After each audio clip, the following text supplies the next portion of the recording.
Hello guys! Ang tagal ko na gustong i-unboxing to kaso wala akong time. So ito yung katas na aking pinaghirapan, ang Dyson Air Straightener. Wet and dry. So yun na nga guys, March 19 ko pa nabili. So ngayon, i-open natin. Oh my God!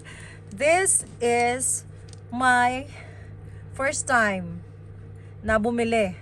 Pero hindi ko first time na gumamit ng Dyson. Ayan, kasi dream ko talaga guys. Alam niyo yung regular price nasa 2,000, 1,999. Pero dahil naka-offer siya, 1,399 lang. So ayan, i-open natin kung ano yung itsura niya. I'm so excited. Unboxing na yan. Bagong-bago.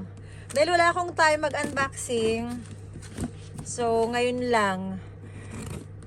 Isa sa pinaka the best brand itong Dyson. Dyson. Okay, so ayan. Grabe naman yung pagka sealed nito. Oh, ayan na guys. Oh my gosh. Wait lang. So, oh. Taran! Pak, ganun. Ayan, oh. Focus naman yan. Ayan siya guys.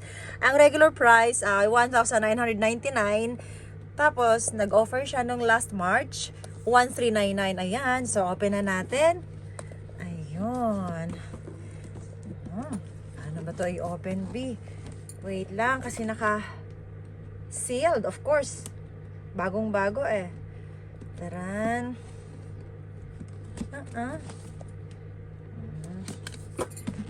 Hulba ka, day.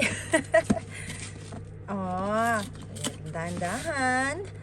Ayan. Dyson. Okay. So, open na natin. Ito sa kabilaan. Hindi ako magaling sa pag-open nito. Siyempre, first time na magbukas ng bago eh. Lagi akong gumagamit ng Dyson kasi yung friend ko, si Michael. Shout out, Michael. Nasa Giant pa ako. Ito yung katas ng pinagtatrabahuan ko, guys. Bumili ako ng Dyson Air Straightener. Pwede siya sa basang buhok at tuyong buhok. Dahan-dahanin natin. 1, 2, 1, and 2. Hala, naglisod yun. Taran! Pak! Ayan na siya. So, yun na nga, guys. Ayan na siya, oh. Nakita niyo yan. Sobrang ganda. Ayan. Oh, ang kasama niya sa loob ay, of course, ayan siya, oh. Mga nasa 3 meters yung cord. So, ang kagandahan sa Dyson Hair Straightener, pwede siya sa basang buhok, pwede rin siya sa tuyong buhok na hindi magdadamage yung inyong buhok. So, yun lang guys.